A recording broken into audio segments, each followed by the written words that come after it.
Let's look at a guy who might be out of the league, probably Josh Rosen. Yeah, former number 10 pick overall, Josh Rosen, the first rounder. He was cut earlier today by the San Francisco 49ers, just 24 years old, but he's now looking for another team to give him an opportunity in the NFL. Well, if you think about it, Miami, considered to be an elite coach team, an elite organization with the current regime. They cut him. San Francisco, also on that short list of elite organizations, they cut him. You know, it's probably not looking so good. I would ask the following: who has been a bigger bust in recent memory? I mean, he played the first 3 games of last season. So in his 19th game as a NFL player was the last time he suited up. So, well, I guess he suited up for Miami some in the second year, but last time he took a snap. How rare is that 1 year and 3 games into a 10th pick, a top 10 pick out of the league? This is a flame out that's in the all-time category. Jonas, anyone come to mind? The only recent example, maybe Paxton Lynch. We could look at Paxton Lynch, who was a first-rounder, and that didn't work out. I think he was trying to catch on in the CFL most recently. But he's the only guy that I could think of.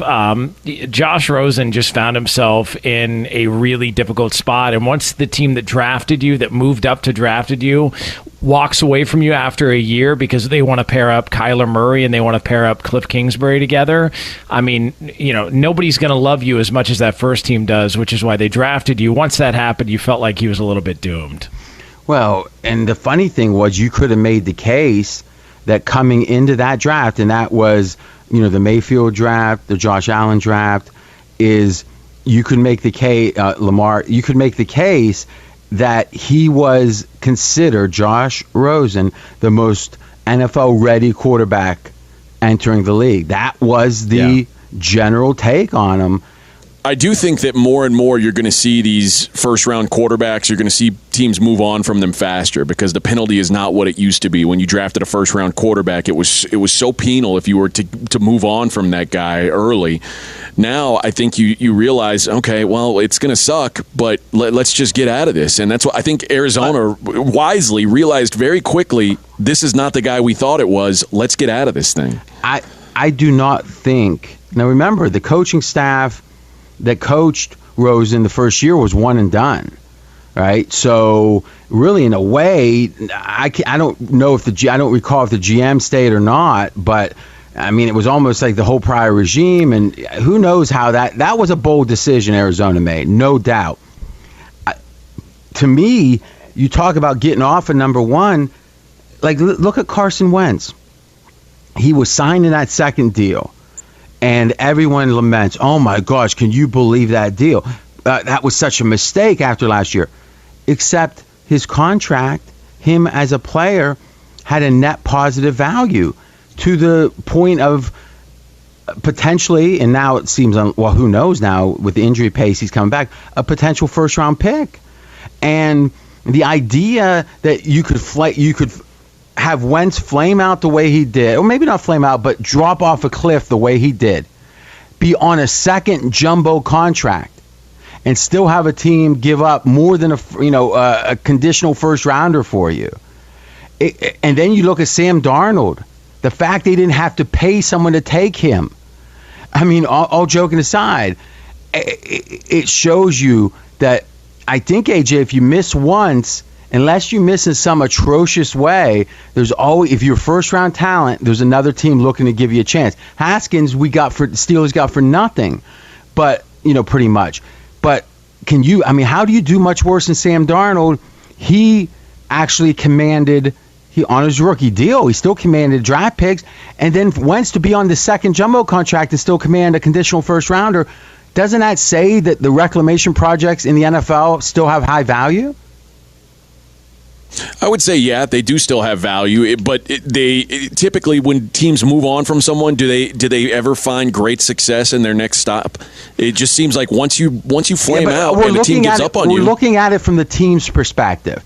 If you were saying how it makes sense to move on, And my point is, if the player's not playing as well as you had hoped early, and I'm saying I agree, because once you have your chance to make him good, if you fail, it feels like the other teams out there, there's some of them that still are willing to pay you a lot to take him off your hands.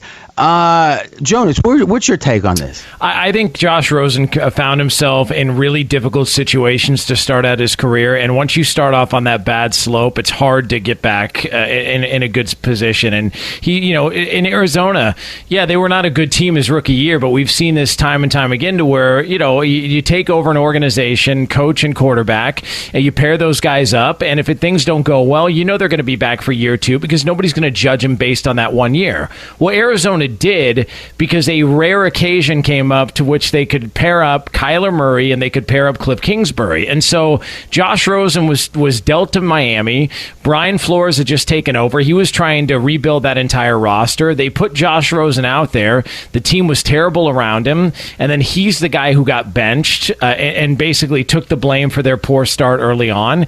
And after that, he's just been scrambling, and there's been sort of this narrative built around Josh Rosen that he's a bust. I don't think he's ever really gotten a legitimately fair shot. Nowhere close to what Sam Darnold got. And a lot of those guys, a lot of scouts, matched those guys up together because they played in Los Angeles, one at USC, one at UCLA, and the debate was who was going to be the better pro.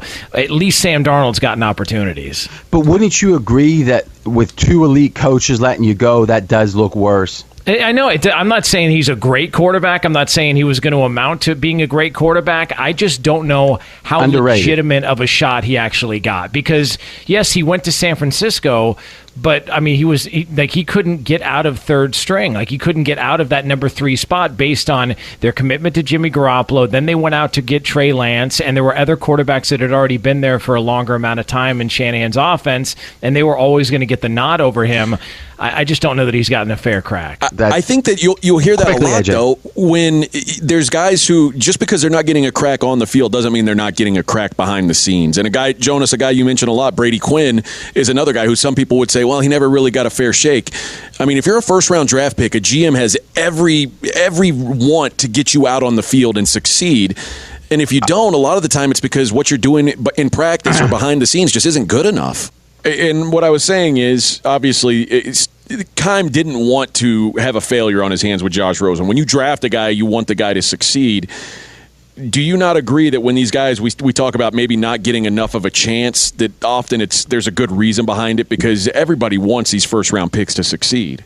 Yeah, no, I would agree. I just think the fact that the quarterback and coach were both let go at the same time tells me that this was all about, they identified Cliff Kingsbury and Kyler Murray. That was a better pairing, and that's why they made the move. If it was just Rosen gone after a year and they said, oh, this is just not working, but we're going to keep the head coach, then that would be one thing. But this felt like a wholesale changes because they wanted what was popular at that time, what was hot in the NFL, and that was pairing up a young coach and a young quarterback together and seeing how far you can ride them. But it looks like now they made the right call.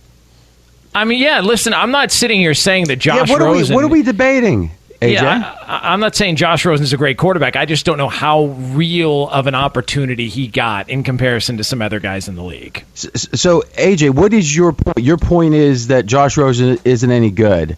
My point is, if Josh Rosen were better, he would have gotten more opportunities. I just don't think he's good enough. And I think in general that's probably true. But let's be candid.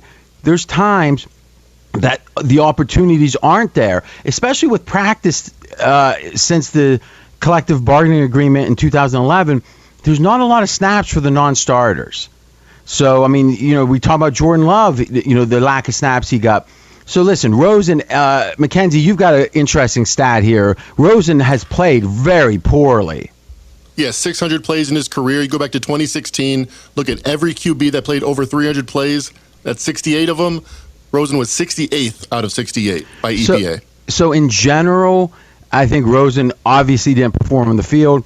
I think Jonas has a good point, is it could have went a different way. And you know what? If it did, maybe he'd be a backup somewhere. I don't think he certainly, I think, shouldn't have been the 10th pick.